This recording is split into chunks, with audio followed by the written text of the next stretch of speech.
Hey, what's going on? It's Rick here, and today I'm going to be showing you a keyboard case for your iPad mini. This is called the Airbender Mini, and it is by Trent.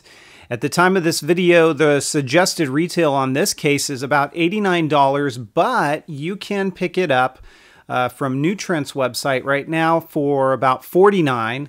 And if you do your searching, you might even be able to find it even possibly a little bit cheaper than that. I'll link in the description of this video as to where you can pick it up. It ships in the box that you see right here, and it also includes, besides the case itself, a charging cable, which is simply USB on one end, and then the other end is going to plug into the case.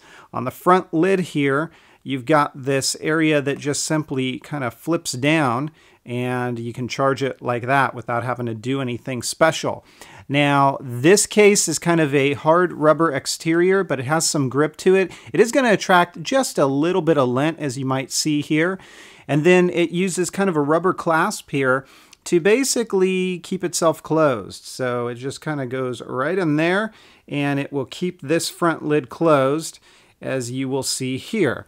It's going to add bulk, yeah, no question about it. It's definitely going to add weight as well, but again, this is a keyboard case, and it also has some pretty cool features that you'll see in a moment. Let's go ahead and take a look at it up close. I'm going to do the video in reverse. I'm going to show it to you, and then I'm going to take it apart. You've got everything that you need access to, and again, everything on this case is going to be protected. So you've got coverage where it needs to be. These aren't terrible to undo, so you don't have to have stealthy fingers to get in here and pull these apart.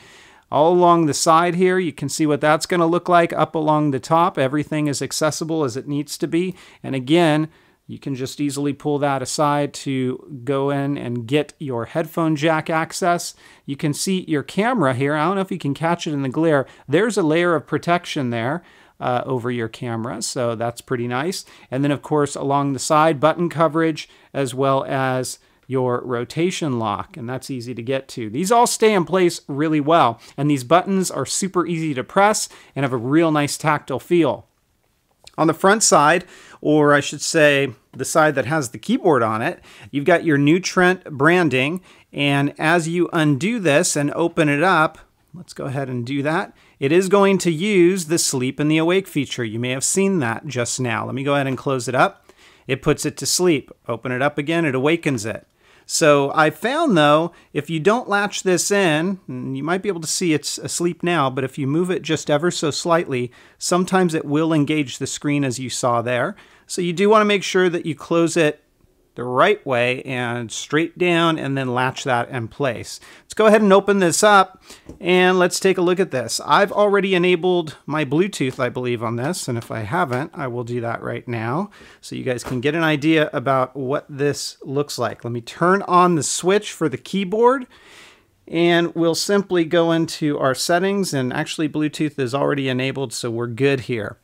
This is our keyboard. Let me go ahead and open up some notes, and you can see that I've already been kind of playing around with this and testing. It works pretty good. Very responsive. You can kind of see here. Let me go ahead and pull this down into frame. Maybe you'll get a better look at it. You can kind of see here that it is really responsive. There's no delay. When I press these keys, it just works really, really well. Now, if anything, and this isn't necessarily a slant against this case, if you got larger hands, it's going to feel kind of awkward and maybe a little cramped when you're typing on such a small keyboard, but that really isn't a complaint about this case as so much as just the factor that it's a smaller keyboard, and if you got bigger hands, you might run into issues. So this works really, really well. You can see caps lock, you hit that button, your yellow light comes on, turn it off, and that basically happens. Everything else works fine. Your home buttons on the keyboard do exactly what they're supposed to do, and it really works quite well. Now, you may have noticed this, it's kind of a stand here, and you can basically utilize this stand on its own as well. This right here will slide out, and it will adjust its position. So you can actually kind of use this separately on its own. You're going to have to do it at a bit of an angle here, because if you stand it too far up, it's not going to be all that stable. And then you can take this keyboard and you can start working on it away from your iPad. You don't have to be right there attached to it. there is a silicone material all the way around this. And let me go ahead and pull this off so you can see how that works. And on the underside, you can see there is your keyboard.